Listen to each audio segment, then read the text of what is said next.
Hey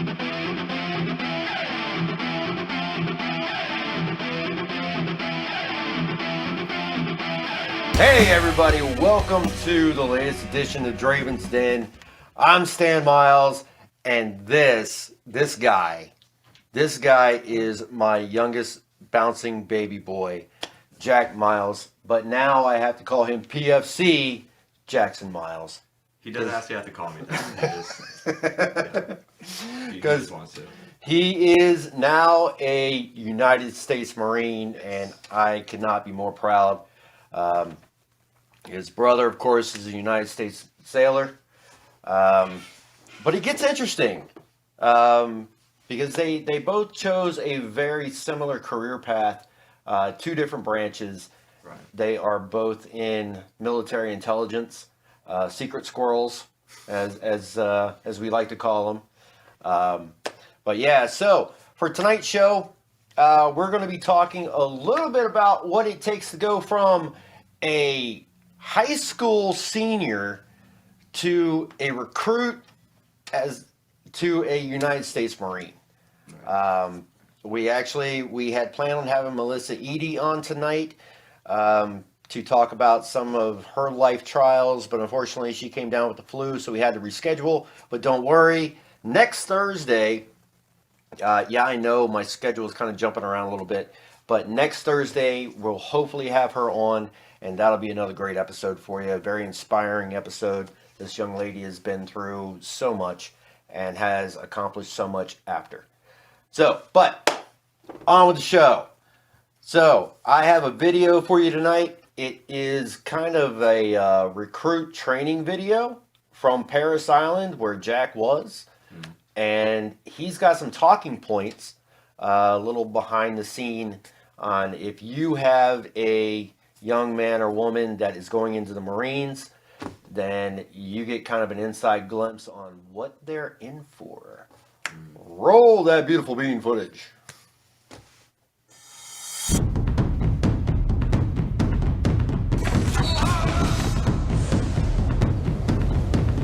God, get, come on! Very cool, let's go!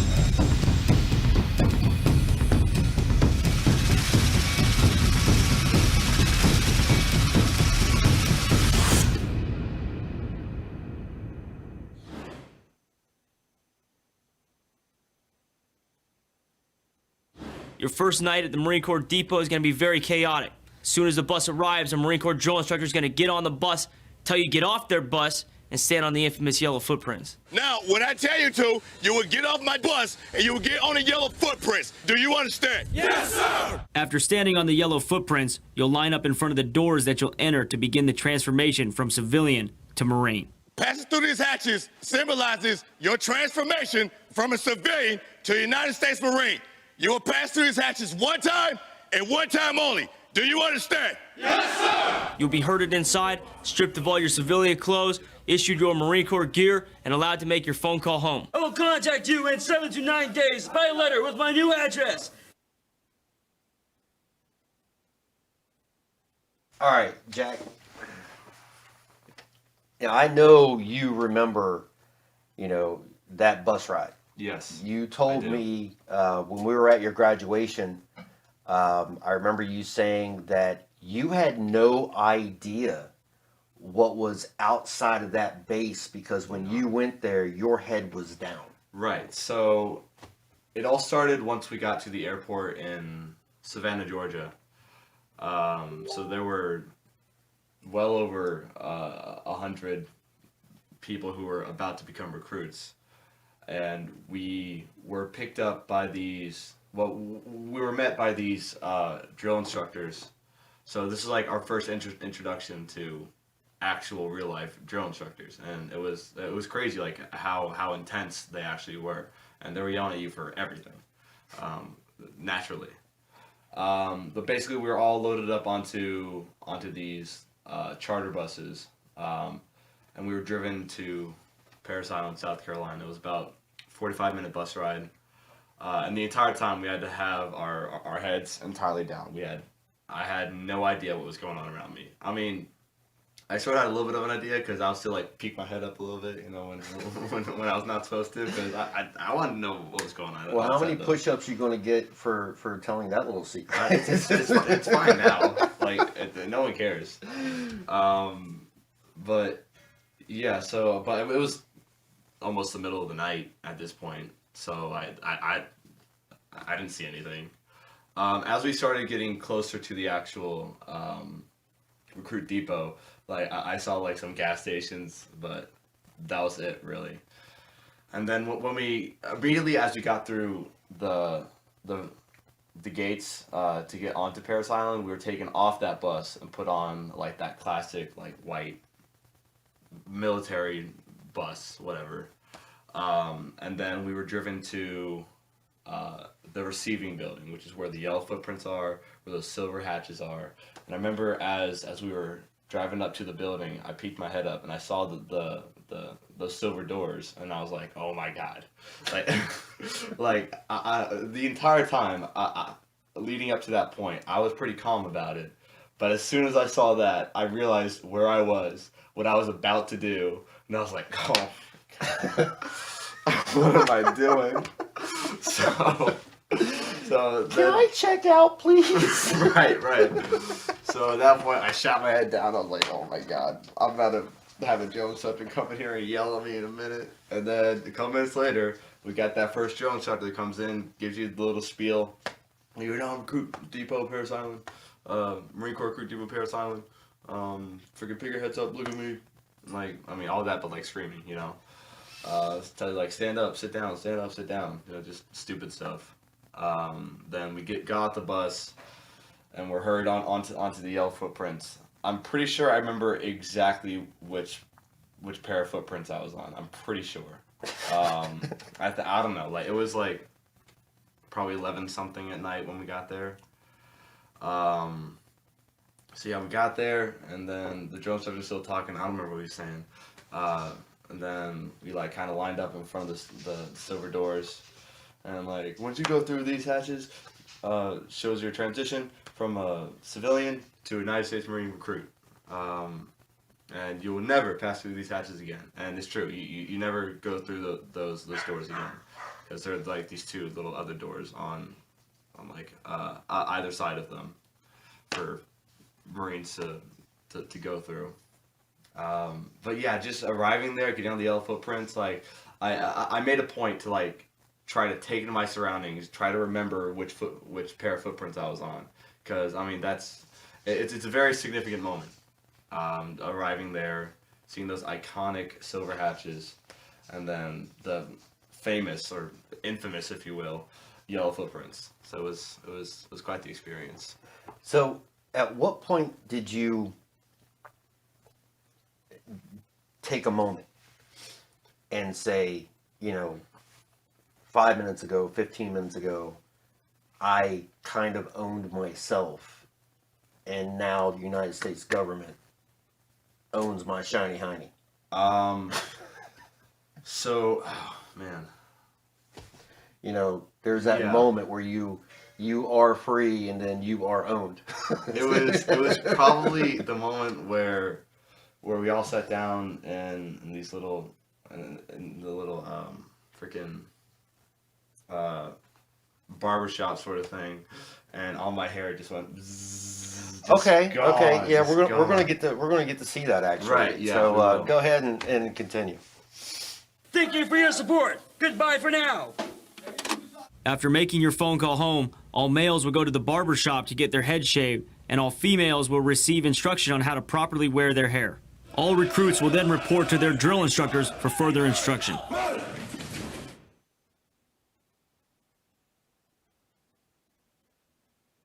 Crap. Okay. So, yeah, that's actually not the video that I really wanted to play. So Yeah, like that's all right. That's all right. That's cool. Yeah, but I mean, just showing, talking about a little bit about what you just saw. Yeah. The phone call. So I actually wasn't able to make that phone call home because some of the phones are broken. So you just gotta hope that you pick the right one. because you're not supposed to switch to another one, but I switched to another one because I was trying to get my phone call home. But like, even that one didn't work. I was like, crap, man, whatever. But at that point, it's not that big a deal. You're hurried along to whatever you're doing next.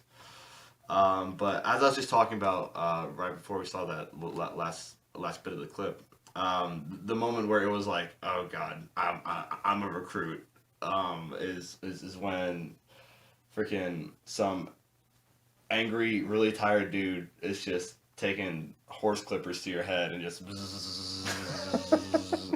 And I was like, oh my God, my hair! I love my hair. And it was gone, and it was so weird. It was so cool. Like it was a lot cooler.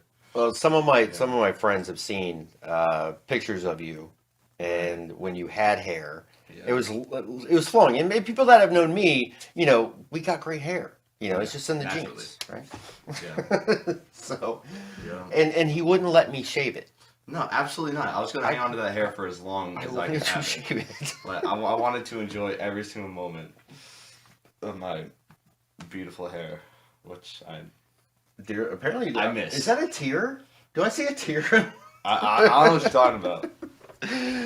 All I right. was talking So, so you're getting your head shaved. Right. And this is the moment that you realize that you can't just get up out that chair I literally had bug eyes. I was like, and say, check, please. yeah, no. No. No, at that point, you're like, you gotta make a decision. You gotta either freaking freak out about it, or just be like, all right, this is what life's gonna be like for the next 3 months, and just go with it. So I made the decision to just go with it. All I right. was like, very well. All right. So so let's talk about that first week. So that was all on the first night. Yes, that was all on the first night. So when you get there, you're up for a while. So I remember. So I actually shipped out to Parris Island September 7th. I woke up at 4 a.m. that morning, and then I was up for about 43 hours, I think, before I got to actually hit a rack and fall asleep. So just that first day and a half that you're there, it's hectic. You're tired. You're interacting with drill instructors for the first time, and they are not pleasant, obviously. Like literally the first interaction, like person to person or recruit to drill instructor interaction I ever had, it was not nice. So I mean, it wasn't that bad though. And then now thinking back on it, so most of the stuff you're doing those first 2 days are just in processing stuff. You go through a lot of paperwork. You get your picture taken for your ID card, your CAT card, Common Access card, which you get at the end of boot camp. Oh, by the way, his picture looks like a mugshot. Just saying. I look like I've done some sketchy things in my life in that picture. Like real sketchy things. I don't look good. But no one does. Like there's this one other guy in my platoon whose eyes were closed during it, and you don't get to retake it. So like you get that and that's it. So no matter how stupid or awful you look, you're stuck with that. So if you remember your 5th grade pictures, It's that. it's that. But like worse lighting and you have no hair. Okay. Yeah. So and then that Friday, so I got there freaking late Tuesday night. It was almost Wednesday. And that Friday, you take what's called the IST, the initial strength test, to make sure that you're actually physically ready enough to start recruit training. It consists of pull-ups, timed crunches, and a 1.5 mile run. Now at that point, I hadn't done any exercise or physical training in like a week, and I was coming off of being just exhausted from the past few days. So like it wasn't great. I still passed it, but it wasn't great. And then the very next day, you pick up, which means you start, you meet your drill instructors. Because the drill instructors you have with you for those first 3 or 4 days are called receiving drill instructors. They aren't training platoons or anything like that. They work in the receiving building, taking in civilians and just getting them ready for what's about to come. This is called your initial ass kicking. Yes. Yes. Yeah. Yes. It's only gonna get worse. So yeah, and that first Saturday is when we actually pick up, meet our drill instructors, and that was also pretty. It's a pretty significant and iconic moment. I remember my drill instructors walking in, and I was like, "These are some scary looking people. I don't like them." And then it all begins. You start learning how to be a recruit. You start learning the ways that you have to talk. Like it's like a different language, really. There's certain ways you have to speak to all the Marines and drill instructors there, and there's definitely a learning curve. It takes a few weeks to be like fully adjusted to all that. So really those like the first month there was definitely the adjustment period, which is it's the most difficult too, partly because of that. Yeah, I honestly don't remember much of those first 4 or 5 days of receiving, and then that first month of actual training, phase 1. I don't remember much of it because it was all just very much of a shock. You're on your feet 16 hours a day, and just adjusting to all of that was difficult. Well, so the huge thing about becoming any part of a military branch is that it's no longer about you. That's correct. The saying of "there is no I in team" becomes a literal statement. Right. And so, what did they do to put you through and train you that there is no individual? So it started with the way that you speak. So there's no I, me, my. There's no first person talk at all. It's all this recruit, that recruit. Like if you're trying to ask, for example, if you're trying to ask to use the restroom, you say, "Good morning, sir. This recruit requests permission to speak to whomever, whoever," and then when they're like, "What?" You say, "This recruit requests permission to make a head call to use the restroom." So there's no I, there's no me, there's no my. So that did not exist.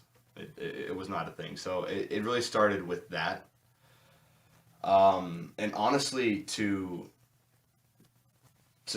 really get through recruit training, you have to work as a team. There's no way that an individual can make it through recruit training. There's just, it doesn't happen. It hasn't happened. So you have to adapt to that. And you have to become a team. Your whole platoon. You have to figure out ways to work together, and it's difficult. It's difficult because you have a million different types of people coming everywhere from east of the Mississippi, all into one squad day. Like you are all packed together like sardines, and you got to learn how to work together. You have to. So when you got one guy from the outskirts of some state that showering comes fifth in line of priorities, because, all right, well, I guess what I'm trying to say is you obviously have people that have different habits and so forth. They have certain bad habits. They have certain, differences. How do you guys reconcile those differences? So I mean, because it's not like think of the worst military movie you can think of that showed the brutality. What was it? Not Apocalypse Now. It was the one with Platoon? no, not Platoon. Come on, you guys know it. Tell me in the comments. What?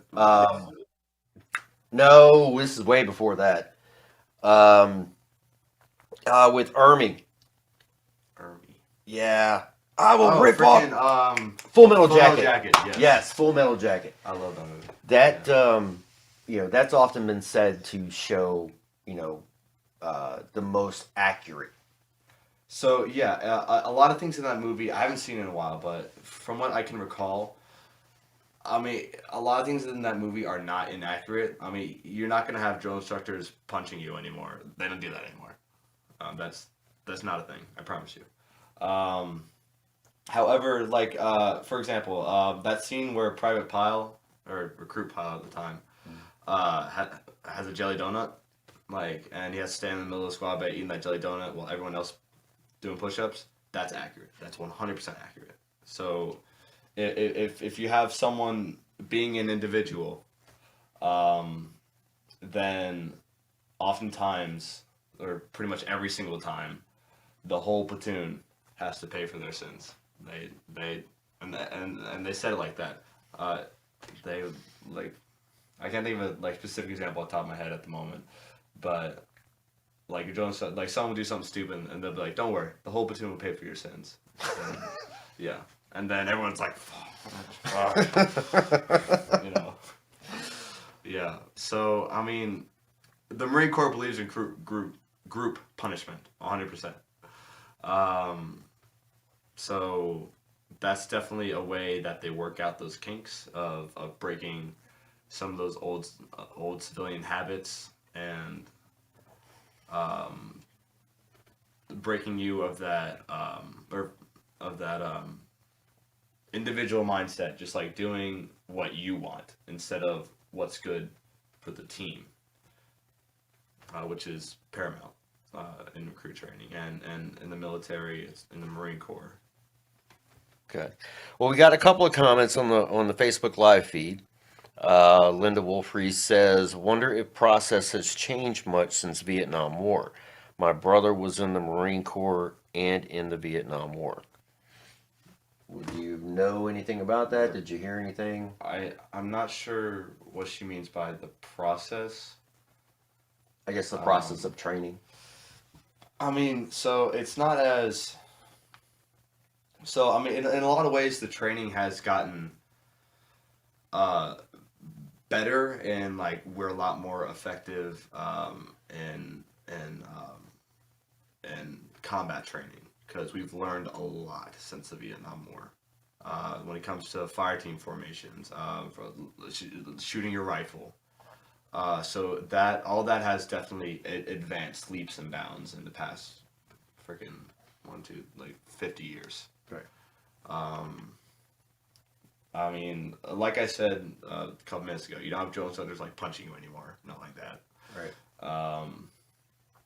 So that's different at least. But yeah, I don't know exactly what boot camp was like in the 70s. I mean, I wasn't there, so I can't really speak too much on that, honestly. Well, I mean, The fundamentals are still there, though. do they teach you, like, how much do they go into the history? Because, you hear a lot about, every great strategy is built on another strategy. Because you got to think, we went from forming lines in open fields and just shooting. Right. And then all of a sudden somebody said, "Hey, there's a tree. Maybe I should hide behind that." Right. Right. Bright idea. Mm-hmm. So did they teach you any kind of historical strategy and said, "This is how we're going to do it different"? No. So we didn't touch on like how. I mean, we didn't really get into what those like old strategies were.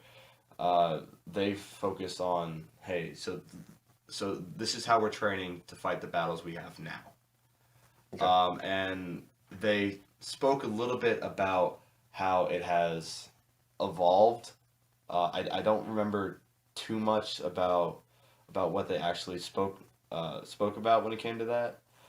But I do remember one time we were in some sort of classroom setting and they talked about a little bit about the evolution of how, like you said, freaking forming lines in the middle of an open field, and how that sort of has progressed to today. Again, I don't remember exactly what the details of all that were. Don't worry, you'll pay for that later.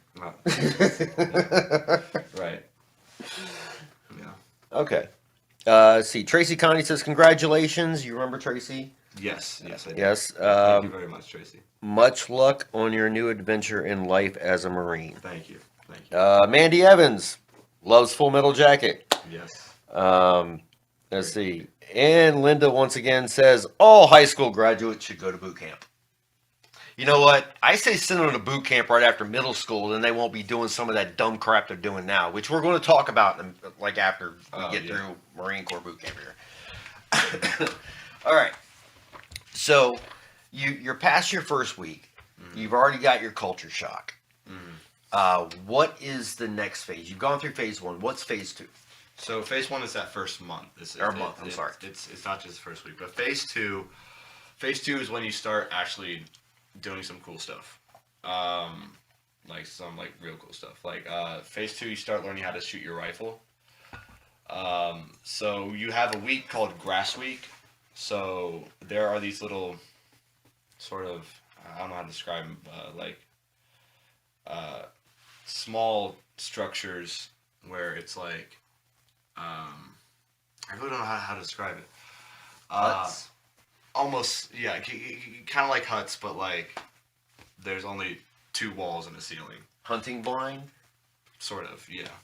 Okay. Yeah. Okay, kind of like a hunting blind. Yeah. So there's like a chalkboard, and you got these benches, and you cram your whole platoon in there. And we're taught by what's called a PMI, a primary marksmanship instructor. We've had PMIs for decades and decades, shooting recruits. Sorry, excuse me. Oh, shooting recruits. Sorry. You said it wasn't brutal. Sorry, no. I misspoke. Teaching recruits how to shoot.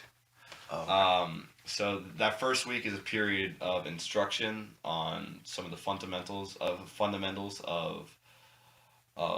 marksmanship, and it's called Grass Week because you are practicing those precision shooting positions, like literally just in the grass. It's pretty on the nose. Okay. Yeah, you do that for hours and hours. So once you learn those fundamentals and have those shooting positions down, you begin what's called Table 1. Table 1 is when you actually start shooting your rifle on the range. So there's 3 days of practice, a 4th day that is a pre-qualification day. So if you qualify expert, you don't have to shoot on Friday, which is the actual qualification day. So we shot at the 200, 300, and 500 yard line. We have we shoot M16A4 service rifles with an RCO rifle combat optic. And I did pretty good. And it was fun. I loved it, and it was also relaxing because when you're in those shooting positions, you have to stay focused and you have to think about what you're doing.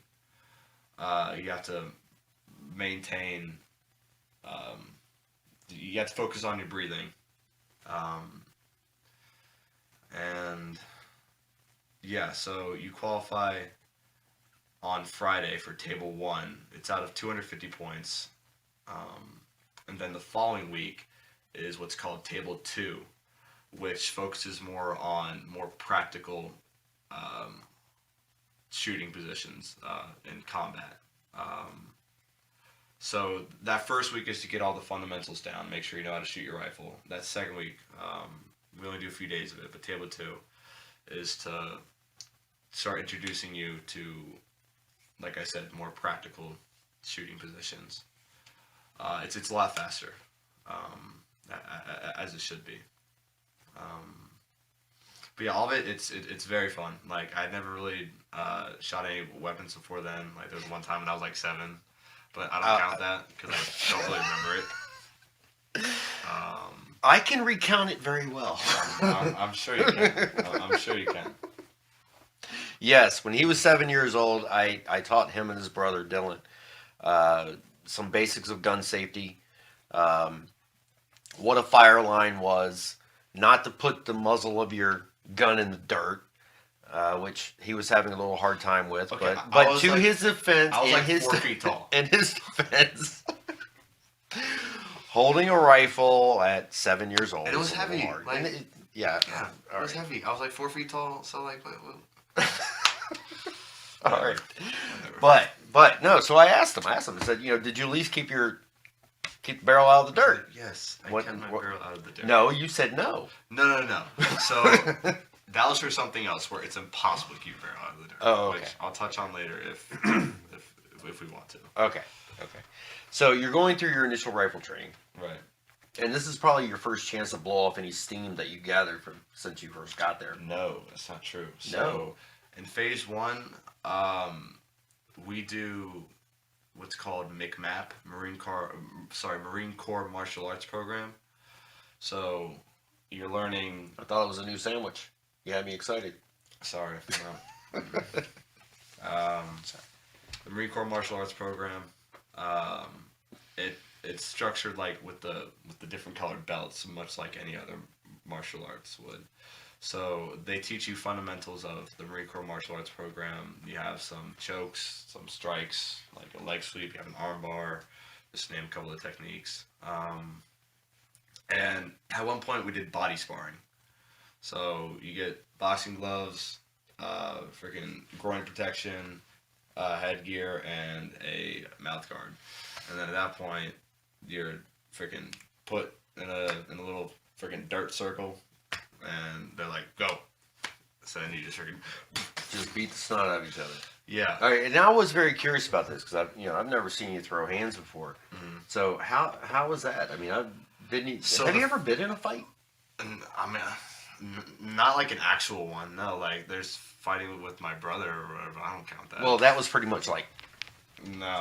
So Dylan likes to kick, and he has some strong legs, so like that always hurt. All right, well, Dylan, you But- got props on that one. Yeah, but anyway, so when I actually got to fight, I got my butt kicked because. So again, I had never been like an actual fight before, and the dude I was fighting was 30 pounds heavier than me and like 6 inches taller, and I was like, dude, what? Like I remember like being on the opposite side of the little ring, waiting to go in, like looking past like a fight that was happening. And I see this guy, and I was like, he looks kind of big. I don't know. Maybe he's not that big. But like we get in there. I see him stand up, and I'm like, oh my god. Well, you're not looking in that mirror like Jurassic Park. Objects may be closer yeah, than they I know. appear. So I get in there, and then so they say take a stance. Then you go Marine Corps. You take like basic warrior stance, and immediately he does a Muay Thai stance, and I'm like, oh my god. All right, I'm about so to have a bad time. for the people that don't know, what is a Muay Thai stance? So Muay Thai is a form of martial arts coming out of freaking I think Thailand. It's basically Asian kickboxing is what it is. And I was like, oh my god, I'm about to have a bad time because this dude was huge. I was like 155 pounds at the time, and he was like 190. And I was like, God, oh no. So I just proceeded for like the next minute to just tank these body shots. Like I got a few in, but they weren't good enough, obviously. And like by the end of it, I was like, oh. I shouldn't be laughing. I shouldn't be sucked. laughing. I mean, like I was like dying, but like I had to keep like a good bearing. So I was like, I was walking out of the ring, and I was like, I'm fine. But on the inside, I was like, like my ribs were hurting. That sucked. All right, so you're you're getting your butt kicked in front of all the guys. Yeah. Can you put a positive spin on that? Let's see. I mean, I now know what it's like to get like my butt handed to me. Okay. And it's humbling. It's definitely humbling, and it's always important to stay humble. You know, you got to realize that you are not the king of the world. Like, there are people out there who can kick your butt. It's important to realize that, so like you don't go out in the world starting stuff that you don't want to start. Let's see. I mean, since I was able to like keep a good bearing, I feel like it made me stronger. Like I can take a beating and still like walk away and be fine, you know. So I felt I guess a little more accomplished in a sense, even though I just got a butt kick. So yeah, there's a positive spin to that. I think like Right. you just gotta look for it. So, rolling off of that, what are your biggest morale points? You know, for like offering advice to possible new recruits or future recruits. You know, Okay. what are the moments, you know, when you have a day like that where you just get your butt handed to you? Right. What are the points in the day where you get your biggest morale back? So honestly, well, as part of a thing that like helped me keep my morale up, keep my spirits strong, and keep pushing forward is I always said to myself, all pain ends, all pain ends. Like in days that were particularly hard and moments that were particularly hard, all pain ends. This is not going to last forever. So you just got to have the mental courage and the physical courage to push through it. And by the time you get to the other side of it, you're going to be stronger because of it. And a lot of people, I know that a lot of people might say, oh, all these awful things happening, it weighs you down and makes you weaker. It only makes you weaker if you let it make you weaker. You can choose to either grow and learn from it, or you can choose to let it have the opposite effect. People don't realize how much of a choice that is. It's all about the way you think about it. And that's one of the things that I definitely took away from boot camp. All pain ends. When it's hard, keep pushing through. So like I said, once you're on the other side, you're going to be stronger for it. I couldn't have said that better myself, son. And I'm proud of you for realizing that. Thank you. Okay. Okay, Linda asked about the food. How was the food, Jack? Surprisingly good. Like, I'll tell you right now, it was like the actual food in the chow hall was surprisingly good. And MREs, I love MREs. Like, they are good. The only times that like the food wasn't good, so whenever we couldn't go to the MREs, when we couldn't go to the chow hall, we get like these what's called box chows. Like when we were on the rifle range, we got box chows because we weren't by a chow hall. Well, I mean, we kind of were, but we weren't always able to go to it. So we got these box chows, like a little white cardboard box. It's like this crappy sandwich with like a plastic piece of cheese, some raisins, an apple. Hey, that's like grilled Some cheese day, circa 1987. I You mean, guys like, know what I'm talking about. I personally loved the box chows because it was food. And the raisins in there, I love those raisins.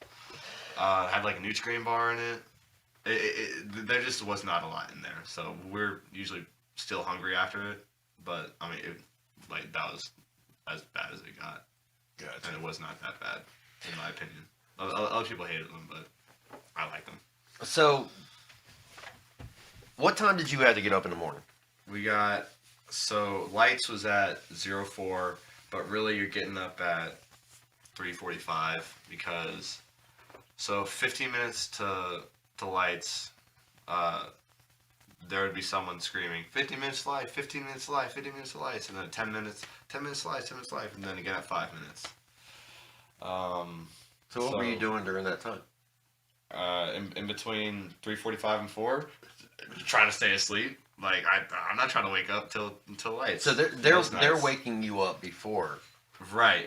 So, Oh, I okay, mean, okay. Most nights, a lot of nights, like early on, I was like, I'm trying to stay asleep. So, but you start to realize that, hey, I should probably get up and start like putting my boot socks on, so that when you get dressed in the morning, which we do not have a lot of time for, it makes it like faster, and you can start making your rack, because you don't have a lot of time for that either, and just doing some things to get you a little bit ahead in the morning. So, for any younger people that are viewing or will view or whatever, when your mom tells you to clean your room and make your bed, don't think it stops just because it does not stop. It gets worse. I promise. Yes. And you got some 6-foot dude with a neck the size of your thigh telling you to make your bed. Yes. This is true. I can't even argue with him. Like it's 100% true. So make your bed. Yeah. Make your bed in the morning. Yeah. So, all right. So you got your first taste of the rifle range. Right. Do y'all have any classroom going on? Yes. So Okay. there is. I didn't expect there to be as much classes as there were. It's not like academic classes like math, science, anything like that. It's classes on a variety of things. Like we had classes on Marine Corps history. We had classes on anti-terrorism, terrorism identification, class on finances, core values and ethics. Just a whole variety of things. And there were 3 tests, one for phase 1, one for phase 2, and one for phase 3 of training. Phase 1 is kind of rank structures, general orders, Marine Corps history, and all that. Then phase 2 is more oriented towards rifle range knowledge, because that's what you're doing during phase 2. And then phase 3 is more about fire team formations, hand and arm signals, land navigation, how to read a map, and things like that. So, are there some things that they taught you in boot camp that you would have liked to have seen in high school or middle school? I mean,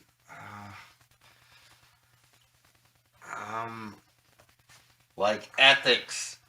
well, I mean, you can take some classes in high school on like philosophy and Finance. stuff like that.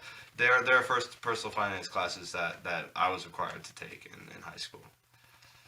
So I mean, not really. Like I mean, there's like I think land navigation is incredibly useful. However, you don't gotta be a normal person in society and know how to read a map. Like you just don't have to. It's not something that an everyday person will ever use. However, I do think that it's a very useful skill to have, and something along the lines of that should be a course available if someone wanted to take it. No, I agree. We're going to agree to disagree. You should learn how to read a map, how to read a clock that doesn't have not a digital clock, an That wasn't analog something that we clock. were taught at boot camp. by the Well, way. I know that, but I'm just saying, you should be able to know how to read a clock with arms. I think it's pretty straightforward. And write cursive. Yeah, no, I can only write lowercase cursive letters. I don't know uppercase. Like they taught me that in like 2nd grade and then never again. Yeah, I know. So like little 8-year-old me knows how to write cursive, but Yes. not 20-year-old me. So, so that was pretty much the extent of the classroom. But okay, so you were there for what, 8 weeks? What? At Paris Island? 12 weeks? No, 13. 13 weeks. 13 weeks I was there. I don't know. I got to be honest with you. Waiting for your letters and oh, by the way, for future Marine Corps parents or actually military parents, there is a great app called Sandbox. Because in today's world, we don't have a lot of time to sit down with pen and paper.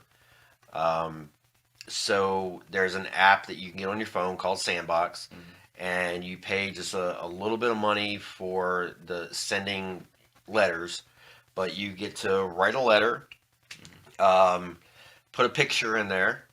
He loved all the pictures I sent him. Loved them. It kept him going every single day. Right. Yeah. So, No comment.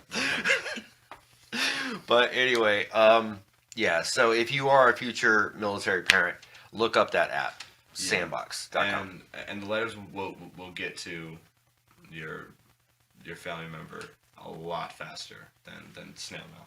Yeah, snail mail. Snail mail. Yeah. Future is now. Yes, the future is now. Yes. All right. So moving on. Phase 3. So phase 3, that's when you start doing training in the field. So you start phase 3 with what's called basic warrior training, which is where you start learning like the actual like Marine stuff. You know, being out in the field. You learn about fire team formations. You learn about hand and arm signals. You learned about land navigation. Let's see. Those are like the 3 major things that they touch on during basic warrior training. The basic warrior training is to get you ready for the final culminating event of recruit training, the Crucible. The Crucible is a 52-hour event. You start off with waking up at 2 in the morning, and when you wake up, you better magically wake up with all of your camis on and all of your gear ready, because you are out that squad bay fast. So we get out the squad bay, and then we start getting into our individual teams. You split up in teams. You have one drill instructor as your team leader. And then you start hiking to this location, Page Field, where the Crucible is held. I'm not sure if the hike there was 9 miles, but I know the hike back was 9 miles. I don't remember exactly how long the hike. And you're there in full was. gear. So you're in camis. You have your rifle. You have a Kevlar, and you have your assault pack, which is not. I mean, by normal standards, it's probably heavy, but like by what we were used to, it's not that heavy. So what, 50 pounds, 100 pounds? No. So there was a different pack, called the main pack. It was already our main packs. We loaded into a trailer, and they were brought over there. We hiked back with our main packs and our assault packs, and that was like the heaviest pack I've ever carried in my life. Like, just getting that thing on your body was the hardest thing in the world. Like it was probably close to 100 pounds, probably. Just a real quick side note. While I was at his graduation, they've got their sea bags. They have 2 of them. Yes. And they do this really cool thing where they hang one like on the front of the body, Yeah. and they hang one on their back. So they're like, you can barely see their head poking above it, right? Yeah. Well, as a parent, you want to, hey, can I take your bag? You've been through all this stuff. Well, so we were outside of his barracks, and there was this mom, and she was probably in her maybe late 50s, 60s, something like that. And she's like, here, son, I'll grab your bag. He's like, no. She grabs it and immediately, boom! That poor lady hit the deck faster than an egg in, like, I don't know, like heavy gravity. Yeah. But yeah, no, she was fine. But yeah, they had some heavy stuff to carry. So I didn't think my sea bags were all that heavy. It was fine. Like my main pack was definitely heavier than both of them combined. Definitely Wow. a lot heavier. Like a lot heavier. But anyway, I'm getting ahead of myself. So you go to Page Field where the Crucible is, and if you're not constantly walking or running, you're crawling through mud. You're going through these crazy obstacles. So you have these various checkpoints. There's 26 in total. You have to hit all of them. in the 2 days that you're actually there on Page Field doing the Crucible. Do 13 a day. So, and we had to use the skills we learned in land navigation to find our way from checkpoint to checkpoint. So we were given grid coordinates of what the next checkpoint was, and we had to freaking find our azimuth and freaking find our way there. So, and some of those obstacles or checkpoints were tough. What was it? You know, crawling under barbed wire, under live fire. I mean, what? So there wasn't live fire during the Crucible. They stopped doing that like a little while ago. But there was crawling under barbed wire. There was crawling through the thickest, smelliest mud you've ever seen in your life. And throughout all this mud, there's like all these roots and like branches like hidden underneath. Power off. Okay. So when you're just low crawling, you got your soul pack on your back, you got your rifle slung over your back of your arm, and like you just freaking bang your knee on a root. It's like, oh, that sucked, but it was fine because I mean you got to keep going. So there's no time to like stop and be like, ow, that hurt. You're constantly going, and some of the actual like obstacles. So there's this one we do called the Stairway to Heaven, which basically like this. Think of like just a giant ladder where these huge poles and then these metal beam. Not metal. Wooden beams that are like spaced pretty far apart. And you like gotta climb like 30-40 feet in the air, and then go down the other side. Now I'm terrified of heights. Absolutely terrified of heights, and that was scary. I did not enjoy myself for that one. But you got through it. But I got through it. But it wasn't as scary as this other one we did. So we had to climb over like this cargo net thing. It was a similar situation, but it was a cargo net. But for this one we had our soul packs and rifles on, and like if we fell, you weren't gonna have a good time. But there's like some padding on the bottom. The only padding there was were like those little like rubber tire chips. A couple inches of that, but like if you fell, it wasn't gonna be a good time. So you definitely have to have confidence in what you're doing. You have to be able to have the mental strength and physical strength to get yourself through those obstacles. It's just paramount. Well, we need to wrap it up. Unfortunately, we did not get to our conversation about what happened at Stafford County School. The only thing I want to say real quick is that back when I was at that very same high school, it was nothing during the fall to see Chad or one of the other guys from White Oak or Heartwood roll up with the shotgun in the back window of the pickup truck. As soon as you saw that, it's like, well, it's hunting season. He's going to skip last period to go hunting or whatever it was. Or he's going to come in late because he was hunting. We didn't go take our guns inside and start shooting people up. We didn't threaten them with them. We didn't do none of that. What the hell is wrong with people? What is wrong with these kids? Why? I don't know. But something's got to change. What happened at that school, there was a total school lockdown. And there was no gun found. It was just a rumor. I don't know. I had a whole rant prepared for that, but we ran out of time and we don't really have it. Jack, son, Crash, thank you for coming out of left field with the whole military Marine Corps thing. Yeah. That was I didn't see it coming either. Honest, I didn't. But you made it. I did. I made it through. I always told you, you can do anything you put your mind and heart to, and you did it. And I couldn't be more proud. Thank you, Dad. So, guys, I know it's a little different than our normal show, but I think it was a very important inside look at what your child or your brother, your sister, maybe even if you had parents that were military, kind of an inside look at what they possibly went through during boot camp. I know there's different aspects of different boot camps, but it all remains the same. You go from an individual mind to a team mind. And it truly teaches you to take care of each other. I know there's a lot of horror stories, a lot of vets out there need some help getting through some of the atrocities that they've seen. I know that is a very strong possibility, but the things that they learn in boot camp are lessons that need to be taught. Teach you how to survive.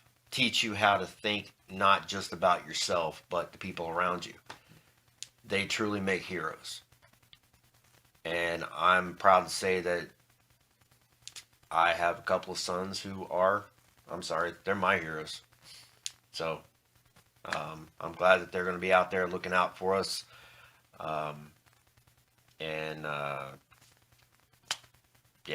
So proud dad here. Anyway, thank you so much for tuning in. And next week we will have Miss Melissa Eady.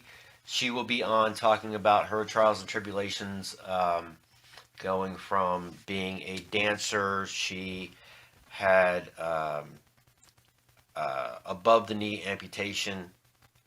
She went through quite a few things and eventually became an author and a special effects makeup artist. So that will be really, really, truly inspiring. Tune in next week, 8 p.m., Draven's Den, right here. I love you guys. I love you, man. All right. See you next time. Thanks for watching. Thank you, Jack.